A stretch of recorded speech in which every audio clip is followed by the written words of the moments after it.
big-time plays here by Steve Smith. Welcome to Open Court on NBA TV. This edition, Pressurized Tales of the NBA. I'm Ernie Johnson. Our blue ribbon panel of NBA analysts includes the big Aristotle, turned Shactus, turned big Shamrock, Shaquille O'Neal. Hall of Famer, Dream Teamer, scratch golfer, Charles Barkley. Well, he scratched. One of the greatest clutch shooters in NBA history, boom baby, Reggie Miller. Boom baby. Five-time All-Star, Rookie of the Year, and at 38, the youngest member of the panel, Chris Webber. In a 14-year career, he went to the playoffs 13 times. NBA champion, Steve Smith. Five-time NBA champion with the Bulls and the Spurs, and survivor of the mean streets of Pacific Palisades, California, Steve Kerr. And finally, two-time NBA champion whose Golden Gloves boxing career was cut short by A right hand. fear. Kenny the Jet Smith. In this segment, we're going to ask the fellas about something they all know very well: pressure. Yeah, watch out, C-Web. Box out, Robert Ory.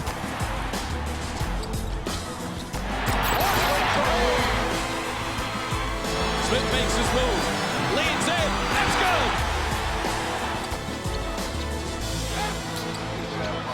What is Dennis Scott doing, running with his head down?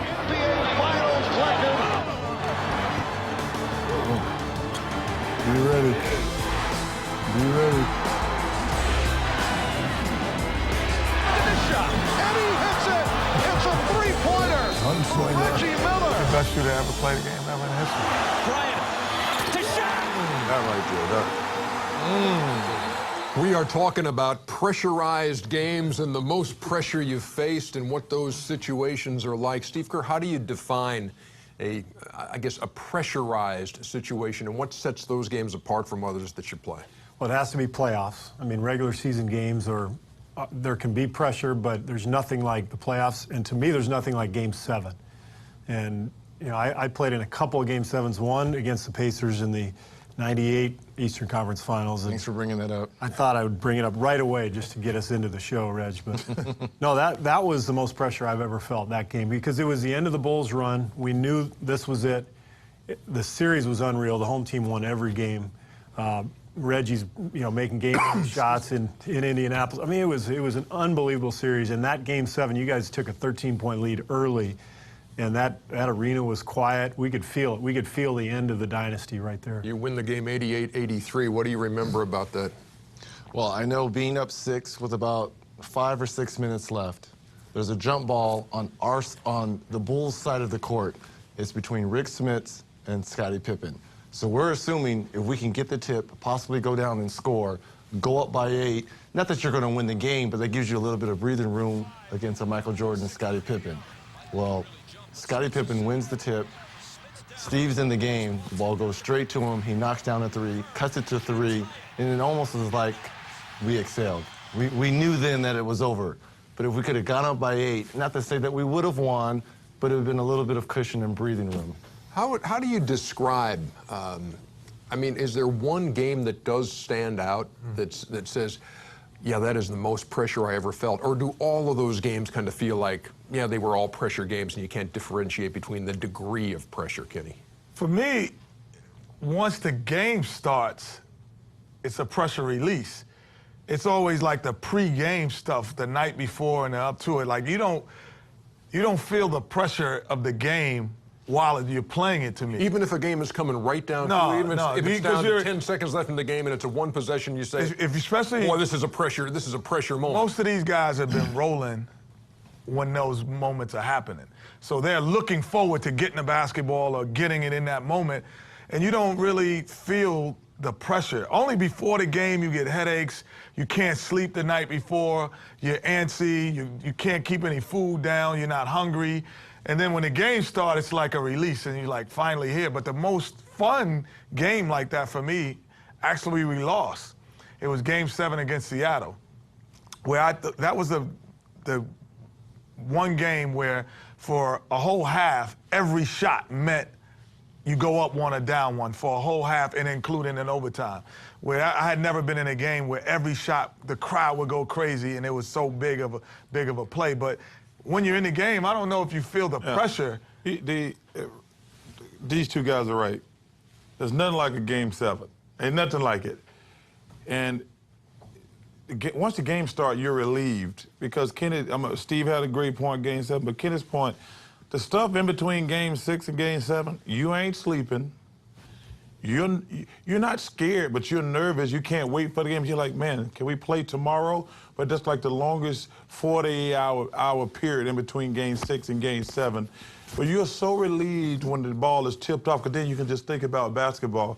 But the days in between in 6 and 7, it is the longest day in the world. It's the not knowing. Yeah. That's what it was for me, because you never knew what it, especially in playoff basketball, whether it's Game 1 or Game 7, you never know what's going to happen. Either you're going to take control of the series in Game 1, or if it comes down to a Game 7, either on the road or at home, it's the not knowing. It's listening to all the pundits on TV and reading the newspapers and, walking the streets and listening to people. It's the not knowing. Can you relate, Shaq? There's many different types of pressures. There's the nervous pressure, there's the criticism pressure, and there's the performance pressure. I can remember one time playing against Portland, and we were up 3-1, and then they came back and tied it.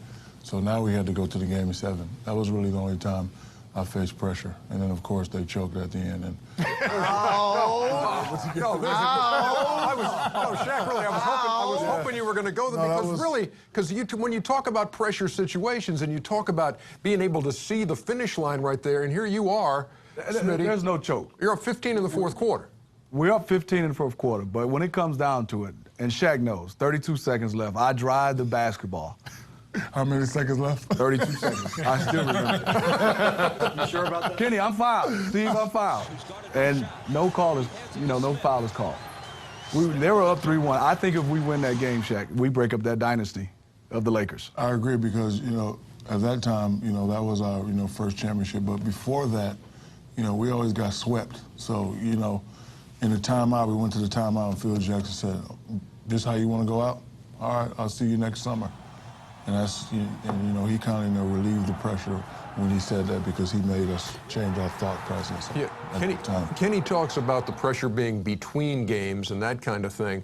Were you feeling pressure going into the fourth quarter at that time? Though you talk about what Phil said, but do you feel pressure right there and say, look, this is, we're about to go down here in our gym to these guys? Going into the game, of course, you're hyped, you're happy, we're at home. But in the fourth quarter, when you're down 15, you start to, not again. I'm about to get killed this summer again. Shaq doing this, Shaq, the Shaq and Kobe beat, here again. And then, Phil did what he did, and then we came back, and then, of course, they choked. Like I said earlier, we were able to win the game. I agree with everybody. It's no pressure like playoffs. But one asterisk is, I was in Washington, and we have to win one game to make it to the playoffs. And in Washington, we hadn't been to the playoffs, I don't know, since West Unseld had played. And so, being that we were young, and I came from another team that had won, and it was a bunch of young guys in the older league, and, we were going to get the Bulls next, which wasn't the best reward. But I remember, the whole, it seemed like all of D.C. wanting us to win that game, wanting to come out. And that was our first time to the playoffs, but that was a great game to get us into the playoffs, and we had to win. And usually, the pressure, I would feel it more in between games, like you said, when I think about the repercussions. So I think, man, I'm going home. Or while in Detroit, I lost in the Game 7 to LeBron, and I'm thinking, this may be my last time playing. I knew every time my team lost, I said, boy, it's going to be a long week or two around here. Because the one negative thing about sports, the star always gets blamed. Nobody ever said, Dan Marley never won a championship. They never say that. They said Charles Barkley never won a championship. I say, I was having some other guys on my team. And you listen. They throw him under the bus. No. I'm just saying. Great teammate. No, I'm just saying. But Shaq phrased it correctly. It's a different type of pressure on everybody. I knew every time my team lost, it was going to be like, Charles didn't win a championship. They never say to other guys on the team, but that's just. But you know what? That comes. That comes with it. You know what? I wanted that. I wanted. Oh no, we all want it, but trust me, it does suck when it. But you get the accolades as well, and I think Yeah. the one thing that you always know is when you're battling that your team is with you. But I do remember a story when your team is not with you and they actually sometimes can put pressure on. Chucky Brown was at the free throw line. We're playing Phoenix, and we come back, and he has to make 2 free throws to kind of seal the game. And Clyde Drexler comes up to Chucky Brown, and he comes to the free throw line. You know, if you miss these, we lose the series, right? Wow. This is true story. I know you're going to make these. So Chucky's at the free throw line, and I saw him, and I don't think he just said what he just said. So I went back, I said, Chuck, you got these, baby, don't worry about it. And this is like 7 years later, Chucky called me, he said, remember that time? He said, because I came back up. He said he didn't feel pressure until his teammate put the pressure on him. And Did he hit the 2? He Knock hit him the 2 down? free throws, knocked him down. Do you Choked again. Since Game 7s, since Game 7s are the epitome, and there's nothing quite like the pressure of a Game 7. Until you've gotten to one of those, when you do get there, does it reveal something about yourself or about teammates that you didn't know before when you get to that? Ernie, that level? we call it hot potato. Sometimes that ball is hot. You know, some guys, they don't want to be the GOAT. So, you know, they'll make shots all year long, but then when you get in a big game, when somebody passes the ball, it's gone before there's the ball. We call it hot potato because some guys don't have that, like, you know what? I don't care about missing shots. I never worried about missing shots. I'm like Reggie. I wanted to be in a Game 7 because I always felt like it gave me a chance to be a hero. I always felt like that. You know, I said, yeah, I never worry. I said, after the game, I said, oh, I'm going to get killed. But before Game 7 and during Game 7, I said, I got a chance to be the hero here. Yeah, I think it reveals teammates and players, and it shows, too, if you've been faking all year. Like the rah-rah guys, the practice guys, let's run an extra, let's do this. Okay, let's go to the game, let's see how you're acting now, and, you know, it reveals itself to everybody who you are. Well, I'll tell you what, you know what it faking. also reveals? Coaches. That's true. Because in huddles, a lot of times. You see that hand? You ever see that hand? I saw that. You see even right down here.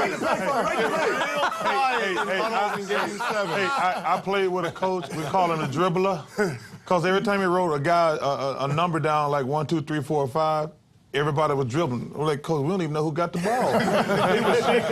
He was shaking so hard. Or they get in that timeout and say nothing. And burp the whole time. We don't even play yet. It's Open Court on NBA TV, and it continues right after this. But I asked Steve one time, I said, yo, man, you cannot not get technicals, man. Like, we were in Chapel Hill playing and something. I'm like, what? You cannot. He's like, yo, Kenny, if I don't say nothing, my head will explode. I said, well, we don't want your head to explode.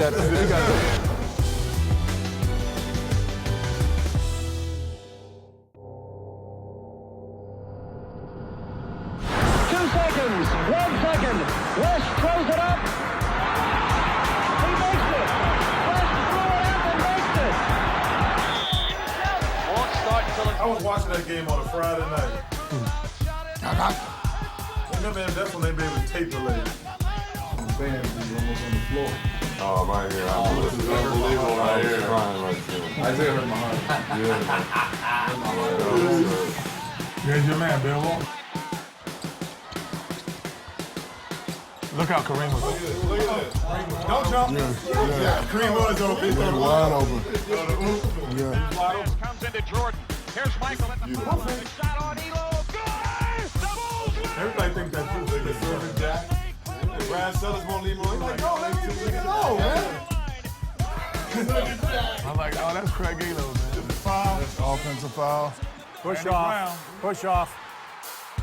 Randy Brown, what was he doing? Walking to the locker room. He was Stumble. The ankle was killing me, Steve. The art of the clutch shot is what we're talking about here on Open Court. Reggie, you can start us off right there. That was another clutch shot. You made a career out of clutch shots. What's the key? I think Steve alluded to this the other day. You don't think, you just react. And the key is you've gone over these plays so many times in your head, and you just try to put yourself in the best position possible. In that particular play, I was so upset that Chicago had come back, because I thought we had control of that game the whole way, and Steve and Scotty and Steve were fantastic down the stretch, and I was so upset that they had taken the lead, and I knew what the play was, and I knew most of the times when the game is running down, the officials like to swallow their whistle, as they call it. They're not going to call a foul, especially an offensive foul. So I knew they were going to switch because Ron Harper was guarding me, and I knew I was going to come up, and I knew Michael was going to switch onto me, so I was going to just shove him out the way because they weren't going to call a foul. You know what? This is great. I'm glad to finally hear this from you. You've never admitted that before. What did I admit? I just shoved him out the way. It wasn't a foul. Of course it was a foul. You shoved him out of the way. What about when Michael pushed Brian Russell out the way? That wasn't no foul. No foul? No, it's interesting because a lot of people say you pushed Michael Jordan. I was like, go in that locker room, because that's what all the media was asking me after the game. I was like, go ask Michael if I pushed off. Because to his point, do you think Ryan Russell? No, he got shook. There's a difference. No. He got thrown. That was more like a back. Kenny, I know you were in Carolina. No, that was a shake. Oh, no. Michael didn't get shook on your play. He got pushed. Brian Russell got pushed. He got lost in the pullback, and then he got guided after. Guided. I agree. I would say more guided. That was out and out. Always the key to clutch shot. You just have to have confidence. Because, first of all, when you're a star of a team, the ball's coming to you every night. But you can't ever lose your confidence. Because you just got to let it go. You can't think about it. Because we're running a play for you, Chuck. We're running a play for you, Reggie. Okay, I got to make this play. And I don't care how many I miss. I knew if you play the next night, you got to get right back up there. Visualization in sports is important in a lot of whatever you're playing. You hear it in golf a lot. You're standing on the tee box and you're visualizing how this is going to go. When you draw up a play and the horn goes and you're walking on, are you visualizing this is, because you kind of made mention of it. I knew they're going to come off. I knew Michael's going to be there. Are you visualizing every step along the way and saying, I know exactly how this is going to break down? Or are you saying, I'm just going to be ready in case? But you have to be ready because you don't know how the defense is going to play you. But Reggie said he knew exactly what was going to happen. You anticipate. Right. Yeah. Because you assumed what could and could not go wrong. And that's what I always like to think of, a couple steps ahead, especially on plays like that. Well, what if they switch out? But if they stay, I got to do this. What is my counter? So you're always thinking, but look, I've always played the 3-2-1 game growing up. So I always prepared myself that way of being in the backyard. 3, 2, 1, shot. The one thing that I always felt, being a guy who was supposed to take the shot, the guy who was supposed to wait and see if the other guy was going to take the shot, I've been on both kind of spectrum throughout my career. I always felt better when the coach drew the play for me. And it was like, okay, we're going to put it for you, and then we want you to make it. But when I had to wait, I didn't feel as comfortable shooting the shot because I wasn't sure what he was thinking when he was going to give it to me. Like when Steve, I think knowing that Michael said he looked for you, that made you say, okay, I have to be ready. But when they say, okay, we're going to open the floor up and run a 1-4 set and let Kenny go one-on-one, I felt better. If you say, okay, we're going to run a 1-4 set for someone else and you're going to stand in the corner and he wait, I didn't feel good taking those shots. I thought Charles nailed it. He said you just can't care if you miss, and you have to, and it's a really hard thing to do to get yourself in that mindset because what happens if you miss? Well, they're going to write about it. The fans are going to talk about it, talk radio, all that stuff. These days there's even more, media outlets. So there's so much pressure, and somehow you have to kind of filter that out and say, you know what? I don't care if I miss. Reg, you probably missed how many game-tying or game-winning shots? Yeah, I probably missed more than I've made. Remember Michael had that commercial, he talked about, I've missed 25 game-winning shots. But you have to have that mindset. But that's what separates the guys, though. I never, as great a clutch player as Reggie was, he just sit there and said he missed more than he made. And I probably did the exact same thing, but I don't even think about the misses. I just think about the makes. Because when you get a chance, you make everybody happy in that locker room, in your city when you make a game-winning shot, you think about that more than you do the losses. The losses, when you miss a shot, you have to wake up the next day and say, okay, that's over with. Because it's going to happen. One thing about the NBA, you're playing 4 games a week. And if you're a great player or a very good player, the coach gonna give you the ball most of the time. And I think also to add, Reggie, the elements of before you get the basketball, like Reggie knowing. I think for me it was always which teammate was making the pass, which teammate was making the pick. For me, Grant Long, I knew the guy was going to have a pick. There's some guys you know that was going to not really set the pick, so I know I had to slow up. I think it's so much in taking that last shot. I think most great players, when they catch it, they're fine. I think everything is thinking about before you get to that shot. I know for me it was, how am I come off the screen? Am I going to run fast? Is this guy stronger than me? Can I get open? And what kind of shot I'm going to get off? Because a lot of times you're running and curling, so now you got to come make up a shot that's not normal, not natural. And for me, Steve, like we said before the ball, I remember we played the Lakers, and you're saying who you want to set picks for you or do this. I knew I was going to take the last shot, and I'm thinking, if I get double teamed, who am I going to trust to shoot the ball? You know, because just as you have to take the shot, you know, there's only a couple people that, you know, we were wanting. So we ran the play in before the play and the timeout and everything, made sure that, you know, we had the guy next to us that did it. And coach can draw up a great play, but knowing the Lakers, knowing that they're going to have this, if they jump the play, who's going to be ready to do that? And so a lot of times, yeah, I'm going to take the last second shot, but in my mind, too, if I'm getting double teamed because of these guys, I need to know who's on the floor. So who wouldn't you pass the ball? No, I gave the ball to Mike Bibby. I made sure I told him that he has to have a move. I tried to fake and drive to the hole, and they would know that, and, you know, wanted to make sure he was there. Sometimes it's not a clutch jumper that tells the tale. Sometimes it's at the free throw line. Shaq, how much pressure did you feel at the free throw line when you knew they were going to send you to the line? Not a lot. First off, I would like to say that I've never been a clutch shooter in the league, but on Xbox, I'm deadly.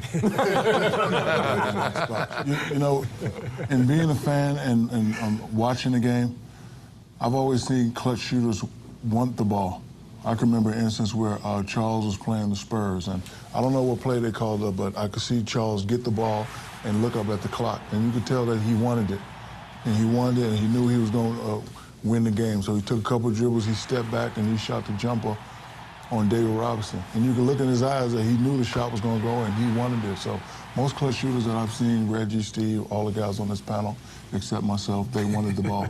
You know what? Well, I think, I'm sorry to cut him off because there's a difference. There's Why'd you do it then? Plays. No, there's not. You hate to cut him off, but why'd you do it? Clutch plays and not just clutch shots. Right, because knowing when guys are taking a shot to get the tap dunk, to get the alley-oop dunk, things that you've done, those are clutch moments that you say, I'm going to be involved in. So it's all the same mindset. I'm going to be involved in this moment. You know what? And here's the thing, too, and I want to close with this with you, Charles. Pat Riley, I remember he told me once, you know, he said, in basketball, in playoff basketball, there are two things. There's winning and there's misery. And you hit the shot over David Robinson. John Stockton hit the shot over you. Yeah. And so you were right there on both ends of that thing. How do you describe the difference in the emotions of having a guy do it to you and you putting your team over the top? It's a great feeling for everybody when you hit it. You know, we talked a little bit about Game 7. The one thing that people don't realize, like, when you lose at the end of the season, it's such a finality, such a like, wow, our season's over. Every season that you don't win a championship is depressing. And the deeper you go in the playoffs, hurts more. It hurts more. Hurts more. I mean, it hurts more. But did you ever like go to sleep and wake up hoping that it was a dream that you lost? I still think that to this day. There's so many games I think about. You know, Game 7 versus the Knicks in '94. Game 7 against I used to go to sleep in thinking. '95. Don't even try that. You think about those things because it's the chances you get. No way. But it was Game 7. You think about those things. Right. Woulda, coulda, shoulda. Right. If I woulda. That night, I used to go to sleep. I said, maybe if I go to sleep and I wake up, it might not really happen yet. You wake up and be like, no practice. But see, I think the hardest thing after those games is trying to get to sleep. Yeah. Because you sit there, man, and you can't watch TV because everybody's talking about the game is over. And everyone's talking about you. Yeah. Yes. They're talking about you. Tougher to sleep before that big game or after that big game if you lose it? For me, before. All right, always. All right. Much more to come. It's Open Court. It's NBA TV.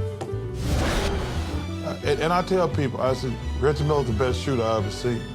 Because when me and Reggie played on the Dream Team together, when Reggie got locked out the hotel. So I gotta tell y'all, I gotta tell you this story.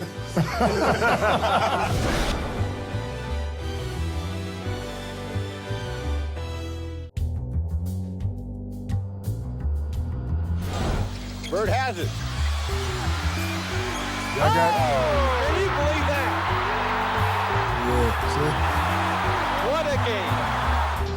One of the best highlights ever. see? Yeah, see? We didn't push. That's not a push. Albert King. Barkley for three. Oh! Like you said.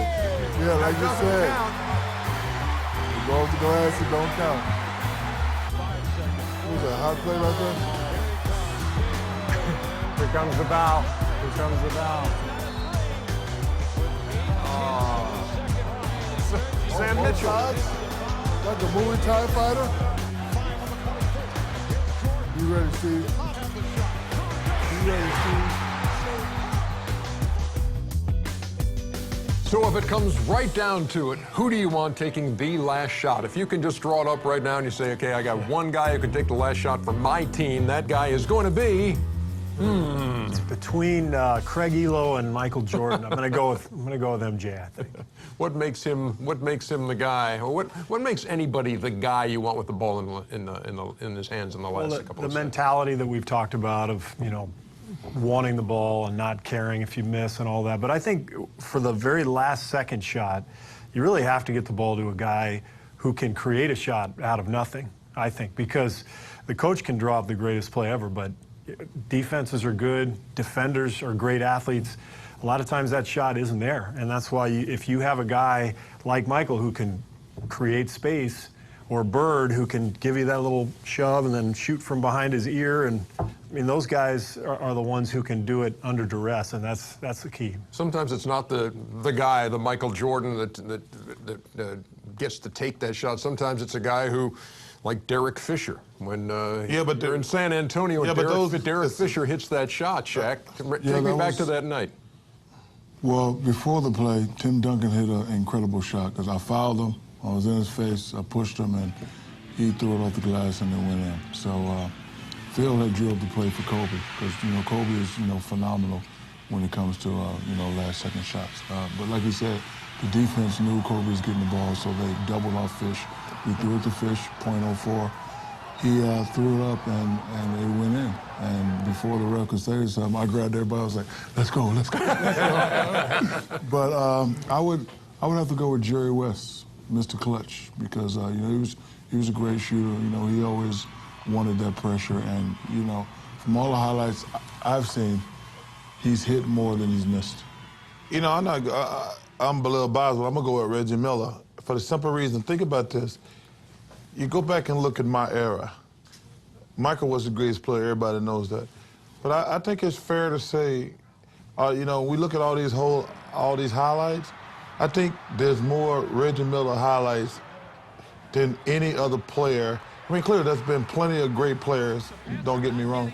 But if you go back and look when you've seen highlights, the guys made incredible shots down the stretch, you're like, wow. Reggie Miller is at the top of most lists. I mean, going back, that years when they were playing the Knicks every year, scoring 24 points in a quarter, 8 points in a couple seconds, you're like, come on, man, you kidding me. I mean, those some of the greatest highlights. So, and I tell people, I said, Reggie Miller's the best shooter I've ever seen. Because when me and Reggie played on the Dream Team together, when Reggie got locked out the hotel. So I gotta tell you, I gotta tell you this story. Charles kind of fits seamlessly right now. This is a great story. So they were giving us a hard time about staying at the Dream Team. They're not even part of the Olympic movement. They're staying at a 4-star hotel. Reggie pipes up in the news conference, trust me, it's not a 4-star hotel. So we go play a game that night. We get back to the room. The hotel has glued his door. He can't get in his room. It was hilarious. Somebody at the hotel that got pissed, they had filled his keyhole up with glue. He couldn't get his room for like 3 hours. It was great. Where'd you sleep that night, Reg? So if he's going to pick you as the guy to take the last second shot, and even today, when you see guys, when you see end of game scenarios picked apart, maybe it's a LeBron James, and LeBron will take the shot, or LeBron will dish to somebody. Say, well, hockey, you know, if you're the star, you've got to take that last shot. How many times do you think you passed up the last shot because somebody was open?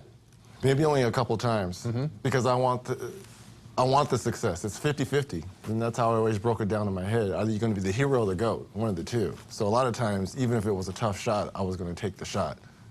So you feel it's your obligation as I really do, as the guy on that team, as the captain, as the leader, as the guy that's walking through the brick wall first. Yeah, I think it's your obligation to take the shot. You know, what's crazy in my era, I've got a chance to play Michael, who knocked down the shots. All the guys we're talking about, then Kobe, and then Reggie. These are all the two guys. So those are the three guys that I would pick, because these are all the three guys that I got a chance to play with, that I knew wanted it and had a history of making these shots. And it's just unbelievable at that position how many guys would get the basketball, the two-guard position, want the basketball, and also could get a shot off in all different type of styles. Obviously, Reggie didn't handle like a Kobe and Michael, but his movement without the basketball, those three guys, I put those three guys, right 1, 2, and 3 of getting that last shot.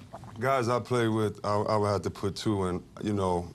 I trust you more for your practice effort, too. So if you're a guy that can shoot and you work, and I know your work ethic and you want it, and Chris Mullin was the first guy that ever took me to an NBA workout, and I didn't understand it. He shot in the morning, he worked out, and then we practiced, and then he shot, and then we got in the hot tub, and that guy, he practiced enough where I would give him the ball blindly. And then, Mike, those two guys, and playing with them, I played with a lot of great shooters, but I got to practice with them, and we would play 3-2-1 games, and we would do, we had a connection, and I trusted their work ethic. Just like you say, Reggie, you always hear, I think you said it last year when we were talking about, all the great shooters, and you were like, listen, to be a great shooter, you have to practice. You have to shoot. And so those guys I've seen shoot 1,000 shots, definitely would get them the ball first. I would put Reggie out there, and, I think Michael kind of goes in a different class, even when you talk these kind of talks, like who would be the guy, because we know that he's pretty much the greatest of our time.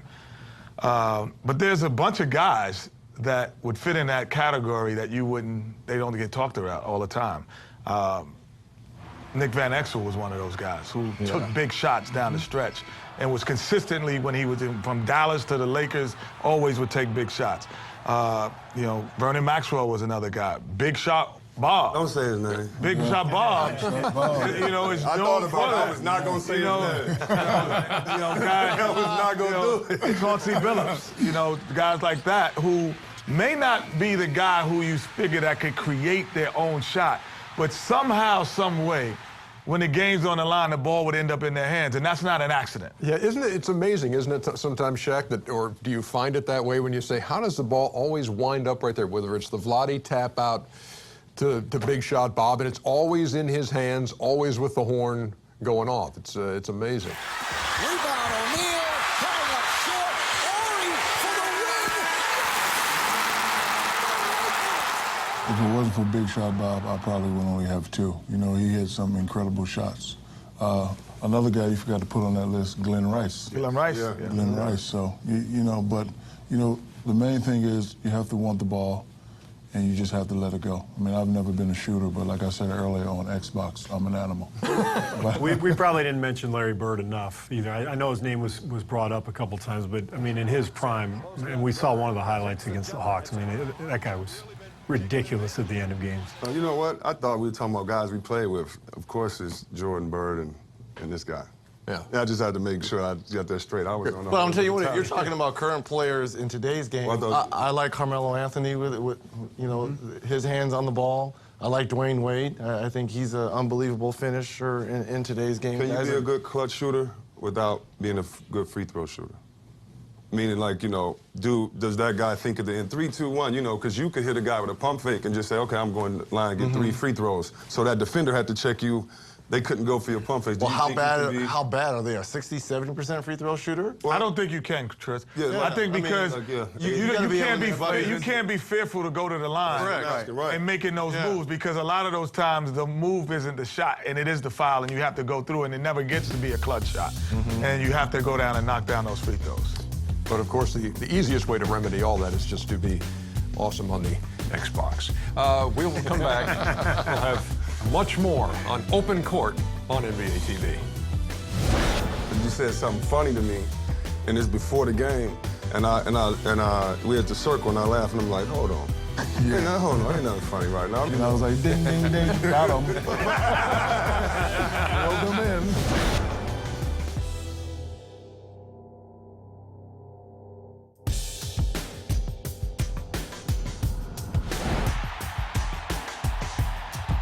Thank you.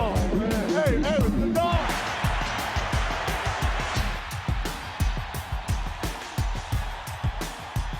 We're talking about friends and enemies in this segment of Open Court. How did you draw the line between being friends? How much hanging out do you do when you're going up against each other? How much of that do you show on the floor before a game? The fraternization, all that stuff. It's talked about in a lot of sports. A lot of fans maybe not want to see somebody hugging here or doing all this and buddying up. Was that difficult to get around, Charles? No, because first of all, you have to understand, Ernie, all the guys around your age, you played against them your entire life, so y'all are friends. I mean, you know, me and Michael, Karl Malone, all those guys from college to every year in the pro, like you see guys all the time, but when you play against each other, you want to kick each other butts so you can have bragging rights. I mean, listen, we gonna be friends. I think when I didn't really know anybody else on another team, like really know them.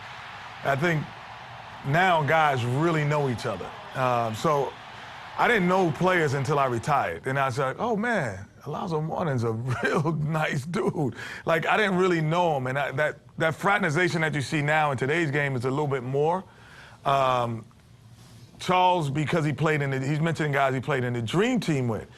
But before he was teammates with these guys, I can't imagine that he knew them. Well, listen, we became friends on the Dream Team. The only time we before that, the only time we spent time together was at the All-Star game. Exactly. Yeah, that's like, but you know, when you get to know those guys, like I made the All-Star team 11 years in a row, so I saw Michael, Scotty, Karl. But before then, it wasn't a hug fest. Oh no, but we didn't hug before the game either. Like, I shook their hand. Like, I ain't nice to my mama before the game. That's just the way I am. You know, I don't want to be friends. Like, I'd shake all you guys' hands before the game, and we do the little obligatory, but I don't talk to you or anything like that. Now, if I go to the All-Star game or we played on the Dream Team together, I might give you a little bit of love, but we ain't fraternizing. I hate that stuff I see today. It was so bad that I get to see players now. KG, I never wanted to be cool with them because I love this game. So it was nothing for me and him to talk about. I'm playing against him in the West Coast, and I got to mess with him and Tim Duncan and all these guys. So for me, if I didn't play with you, I didn't want a relationship with you because I'm in Sac struggling. Like, you're not going to do nothing for me but maybe beat us or something like that. So for me, I never really wanted to get to know. Now, if I had a rookie like Rasheed Wallace and Ben Wallace with my rookies, you know, I love them, but if you were my rookie, it was never a day you could beat me. Do you know what I mean? And I never wanted to be in that position to someone else. Like, if I knew enough about you, oh man, this cat right here, he ain't doing nothing but watching movies. Like, if I knew too much about you, I had no respect. And if I didn't have respect for you, I could own you. And I didn't want anybody to have that on me. So are these friendships, or are they respect friendships? Look, I got respect for everyone here, and I love everyone here, obviously, because we're part of the Turner family. But you cannot tell me, to a man here, we did not want to trip, hit, hold, elbow to get one victory. We would do anything to get a win. What's interesting is, and I got so much love for Smitty, we were playing a playoff game. It was the best of 5. I had broken my orbital bone in my fracture, and I couldn't play the first 4 games. And Smitty was killing us, and he was killing Ricky Pierce, and Ricky Pierce was on his way out. and there was nothing I could do because I was just watching in street clothes, and I got a chance to play in Game 5 with the shades on. And me and Smitty went at it. I mean, you talk about some serious trash talking because I felt that he was ganging up on Ricky Pierce, but I've loved Smitty game all along. It didn't hinder our friendship, right, but I was going to let him know that he wasn't going to do that to one of my teammates. But after the game, it was all love. We pounded out, and that was it. But that just shows you in the middle of competition, we're going to do whatever it takes to win. I think back in our day, you know, two guards, unless we grew up together, wasn't friends. No. I don't think you were friends with point guards. I don't think you were friends with. I was more like friends if somebody with Shaq. if somebody called me and said, "Hey, I'm in your neighborhood," I'd be like, "Hey, have fun." Yes, there you go. That's fine. Now you get it. There's a great story, but it's much too long to chronicle here. But we certainly get your point. You know, Chris made an interesting point. Like, if you like the guy and you respect the guy, you had to sort of make yourself not like him. And you know, the Ebonic word that comes to mind is friend to me. Like, I love, you know, C-Webb's game. You know, I was actually jealous of his game, a guy that could step up, face up, was allowed to dribble and do all that stuff. But when we played Sacramento, I hated him. I had to make myself hate him so we can go out there and battle. I mean, his personality, I remember one game, you said something funny to me, and it's before the game, and we at the circle, and I laughed, and I'm like, hold on. Yeah. Hey, now, hold on, ain't nothing funny right now. I remember, look at this girl. You know what I mean? And it's that type of, don't soften me up. And I was like, ding, ding, ding, got him. Rolled him in. I can tell you, I wanted to kill my trainer because of Reggie. Reggie go looking for his powder, and our trainer is looking for the powder. Yeah. I slapped the trainer's hand. I mean, why are you trying to help him? Yeah. So, you know. You know, it's an interesting dynamic when you're an NBA player. If you move around a lot, and I played on 6 different teams, and I know, Reg, you only played for 1, and Chuck maybe a couple, 2 or 3, but when you get traded, all of a sudden you're playing with a guy who you hated the year before. Maybe you played in a playoff series, and just because of the competitiveness that these guys talked about, you butted heads, and you think, man, I don't like that guy.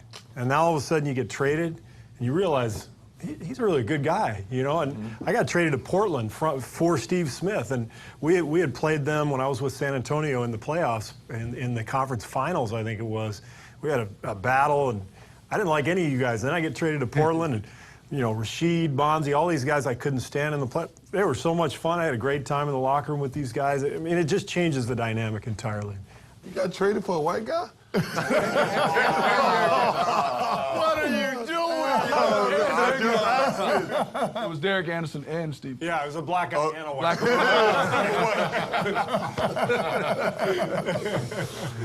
Go ahead. It's Vid Jawan, and we get Rasheed, and we all 3 are playing together, and they let Rasheed in the game. And Rasheed, you know how you have practices, scrimmages?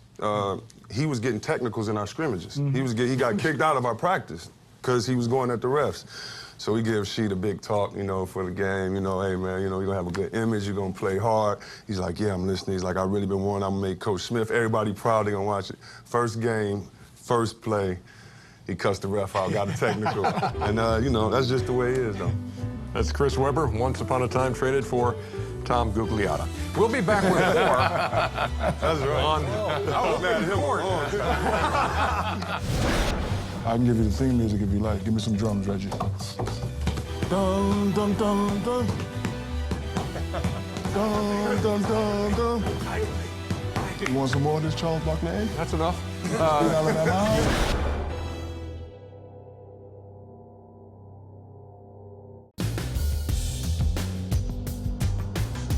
Have we all on this panel won state championships in high school? I mean, nope. You? Yes. You? I lost in the state champ. I didn't play because I got. You lost, you didn't play. Yes or no? We've got much more open court. You can catch it on NBA TV and NBA.com. All right, I want to know, it doesn't have to be an NBA team. In fact, I'd prefer that it not be an NBA team because you don't root for NBA teams as NBA analysts.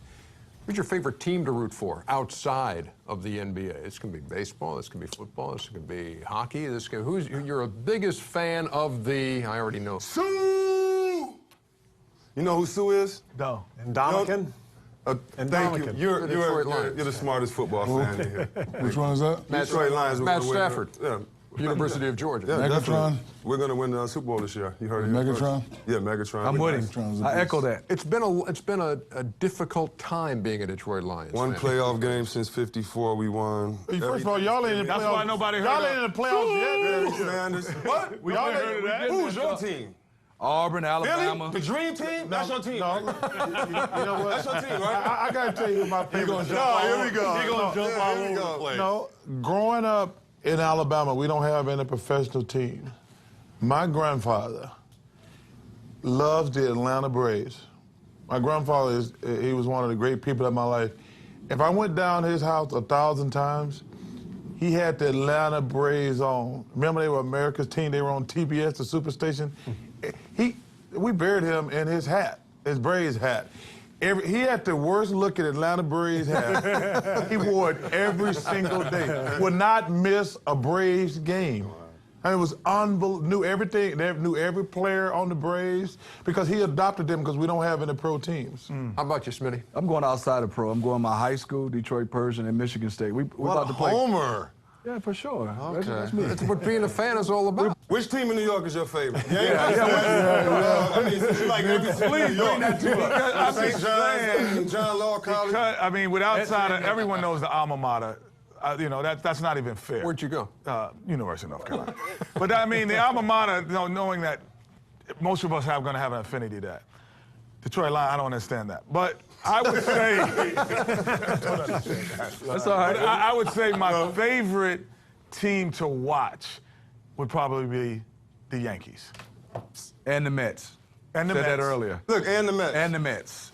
Yeah. Who's your favorite team, Steve? My favorite Shaq, team, go ahead. I'm going to have to go with the alma mater, LSU. I'm going to win a national championship. All right. Nothing to talk about. I can give you the theme music if you like. Give me some drums, Reggie. Dun, dun, dun, dun. Dun, dun, dun, dun.